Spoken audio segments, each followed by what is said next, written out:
அவர்களே, நேற்றைய தினம் ஸ்ரீ சரஸ்வதி தியாகராஜா என்ஜினியரிங் காலேஜில் திரு அண்ணாமலை அண்ணன் அவர்கள் உரையாற்றினார். ஃப்ரெஷர்ஸ் டே அப்படிங்கிற ஒரு ஈவெண்ட்டில் அண்ணன் பேசினார். அப்படி என்ன பேசினார் வாங்க டிஸ்கஸ் பண்ணலாம். அவர் என்ன சொல்கிறாருன்னா, யங்ஸ்டர்ஸ் எல்லாம் இந்த சினிமா இதிலிருந்து வெளில வரணும். அவர் தன்னோட பழைய மீட்டிங்லேயே சொல்லியிருப்பார். ஒரு இடத்துல பேசும்போது, ஒரு படம் 400 கோடி 500 கோடி சம்பாதிக்கிறதுக்கு என்னோட பாக்கெட் மணியை கொண்டு போய் கொடுத்துட்டு அவங்க அவ்வளோ ரூபா சம்பாதிக்கிறதுக்காக நாம் இங்கே இருக்கோம். ஒரு படம் பார்க்கணுன்னா 400 ரூபா போட்டு டிக்கெட் எடுக்கணும், 300 ரூபா போட்டு ஸ்நாக்ஸ் வாங்கணும், அண்ட் தென் ஒரு 100-150 ருபீஸ் கொடுத்து காஃபி வாங்கணும். டோட்டலாக ஒரு 1000 ருபீஸ் உங்கள் பாக்கெட்லேருந்து ஒரு மூவி பார்த்தீங்கன்னா காலி. இந்த மாதிரியான பொழுதுபோக்குகளை நம்ம அவாய்ட் பண்ணணும் அப்படின்னு அண்ணாமலை அண்ணன் அவர்கள் முன்னாடியே சொல்லியிருந்தார். நேற்றைய தினம் ஃப்ரெஷர்ஸ் கிட்ட பேசும்போது ரொம்ப ரொம்ப ரொம்ப மோட்டிவேஷ்னலாக, ரொம்ப இன்ஸ்பைரிங்காக பேசினார். சமகாலத்தில் வாழ்கிற எந்த தலைவரும் இந்த மாதிரி யங்ஸ்டர்ஸ் கிட்ட பேச முடியாதுன்னு நான் அடித்து சொல்லுவேன். ஒரு அரசியல்வாதி எப்படி பள்ளி குழந்தைகளுக்கு மோட்டிவேஷனல் லீடராக அழைக்கப்படுகிறார்? இவரை தவிர்த்து வேறு யாராலையும் நீங்கள் அப்படி ஒரு கெஸ்டாக கூப்பிட்டு பேச வைக்க முடியுமா? எவ்வளவு தனித்துவமான தலைவர் திரு அண்ணாமலை அண்ணன் அவர்கள்னு பாருங்கள். சரி, குழந்தைங்க கிட்ட பேசும்போது அவர் அப்படி என்ன பேசினார்? அதில் எனக்கு ரொம்ப ரொம்ப நான் உள்வாங்கிக்கிட்ட ரொம்ப பிடிச்ச விஷயங்கள் என்னென்னா, சினிமாவில் நடிக்கிறவங்க நிறைய காஸ்மெட்டிக்ஸ் விளம்பரத்துக்கு வருவாங்க. ஆனால் அவங்க அந்த மேக்கப் ப்ராடக்ட்ஸை யூஸ் பண்ண மாட்டாங்க. அவங்க இன்னும் வேறு ஃபாரின் கண்ட்ரீஸ்லேருந்து, லைக் கொரியா மாதிரியான கண்ட்ரீஸ்லேருந்து வர ப்ராடக்ட்ஸ் தான் அவங்க யூஸ் பண்ணுவாங்க. ஆனால் உங்களை இதை யூஸ் பண்ண சொல்லுவாங்க. சரி, நீங்கள் தனித்துவமாக உங்களோட டேலண்ட்டை வளர்த்துக்கிட்டு லீடராக முன்னுக்கு வரணும், தலைவனாக நீங்கள் மாறணும். இந்த மாதிரியான கல்ச்சரை என்கரேஜ் பண்ணக்கூடாது அப்படின்னு குழந்தைங்கக்கிட்ட சொன்னார். அண்ட் உங்களுக்கு இந்த 3 வருஷம் காலேஜில் 3 வருஷம் 4 வருஷம் படிக்கிறீங்கன்னா அந்த டைமை நீங்கள் ரொம்ப எஃபெக்டிவாக யூஸ் பண்ணிக்கணும். லைப்ரரிக்கு எத்தனை பேர் போகிறீங்க? எவ்வளோ புக்ஸ் இருக்குது, அதை ஏன் யூஸ் பண்ணிக்கக்கூடாது? நீங்கள் லைப்ரரிக்கு போகணும், நிறைய புத்தகங்கள் படிக்கணும், நாலேஜை வளர்த்துக்கணும்.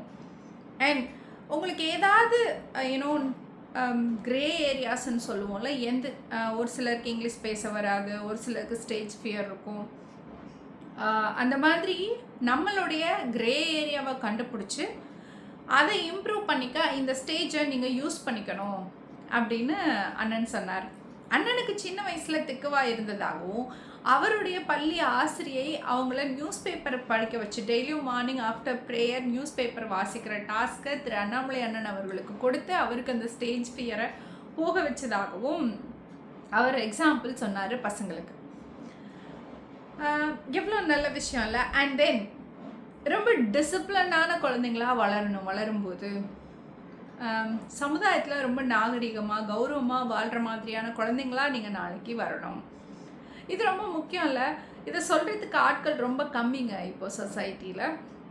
படித்தோமா, மார்க்ஸ் ஸ்கோர் பண்ணோமா, ஐஐடியில் ப்ளேஸ் ஆனோமா, நீட்டில் மார்க் வாங்கி டாக்டர் ஆனோமா, இதை ஃபோக்கஸ் பண்ணுறதுக்கு தான் இங்கே ஆட்கள் இருக்குது. மாரல் எஜுகேஷன்னு சொல்கிற இந்த அறத்தை போதிப்பதற்கு இங்கே ஆட்கள் ரொம்ப கம்மி. அப்பேற்பட்ட சூழ்நிலையில் திரு அண்ணாமலை அண்ணன் மாதிரியான தலைவர்கள் குழந்தைங்க கிட்ட போய் ரொம்ப டிசிப்ளின்டாக இருக்கணும், ரொம்ப டீசெண்டான தலைவர்களாக நாளைக்கு நீங்கள் சைன் பண்ணணும் அப்படின்னு சொல்கிறதுக்கு ஒரு லீடரால் தான் முடியும்ல. இந்த பீரியட் உங்களுக்கு போனால் கிடைக்காது, இந்த காலேஜ் டேஸ். அவர் இன்னொரு ரொம்ப ரொம்ப ரொம்ப முக்கியமாக ஒன்று சொன்னாருங்க. அதுதான் திரு அண்ணாமலை அண்ணன் அவர்கள் யார் அப்படிங்கிற ஒற்றை கேள்விக்கு பதிலாக கூட இருக்கும். நீங்கள் பாருங்கள் அவருடைய குணம் எப்பேற்பட்டதுன்னு. அவர் குழந்தைங்க கிட்ட பேசும்போது, உங்களோட பிரின்சிபல் மேம்க்கு நீங்கள் எந்த அளவுக்கு ரெஸ்பெக்ட் கொடுக்குறீங்களோ அதே அளவு ரெஸ்பெக்ட் உங்கள் காலேஜில் இருக்க வாட்ச்மேனுக்கும் நீங்கள் கொடுக்கணும்.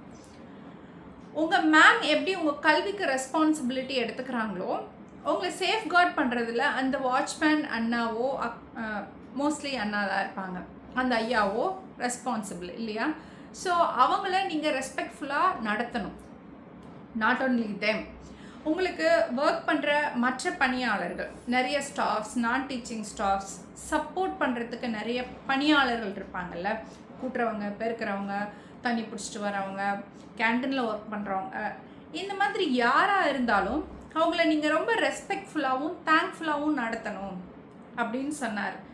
இது அவ்வளவு இம்பார்ட்டண்ட்டான பாயிண்ட் அப்படின்னு நான் நினைக்கிறேன். ஒய் பிகாஸ் நான் பர்சனலாக அனுபவித்த சீன் இது.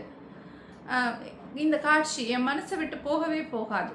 ஒரு பொங்கல் லீவ் என்னோட நேட்டிவில் நான் இருக்கேன். நானும் என் தகப்பனாரும் வந்துக்கிட்டு இருக்கோம். என்னோட செப்பல் அறுந்து போச்சு. உடனே எங்கள் அப்பா சொல்கிறார், பக்கத்துலேயே ஒரு ஒரு ஒரு ஒரு ஆள் வந்து இந்த ரோட் சைடில் செருப்பு தைக்கும் தொழிலாளி ஒருவர் இருக்கார். அவர்கிட்ட கூட்டிகிட்டு போனார். அங்கே எங்களுக்கு முன்னாடி ஒருத்தர் இருக்கார். அவர் தன்னோட காலை அப்படியே நீட்டுறார். இந்த செருப்பு தைக்கும் தொழிலாளி அவருக்கு அப்படியே பாலிஷ் போடுறார். எனக்கு அவ்வளோ கோவமாக இருந்தது. இந்த பேசிக் எத்திக்ஸ் கூட தெரியாமல் நம்ம படித்து என்ன பண்ண போகிறோம் அப்படின்னு. நீங்கள் ஒரு நல்ல ஹியூமன் பீயிங்காக இருந்தால் நீங்கள் என்ன பண்ணணும், செப்பலை கழட்டி அவர்கிட்ட மரியாதையாக கொடுக்கணும், ரைட்? அவரும் நம்மை போன்ற சக மனிதர். அவர் அவரோட தொழிலை நெசித்து செஞ்சுக்கிட்டு இருக்கார். நாம் அவரை மதிக்கணும் இல்லை? அது எனக்கு ரொம்ப உறுத்தலாக இருந்துச்சு அந்த சீன். அண்ட் தென் நான் என்னோட டர்ன் வந்தப்போ என்னோடதை கொடுத்தேன். என்னோடது ஆக்சுவலி ஒரு செப்பல் தான் வந்திருந்தது.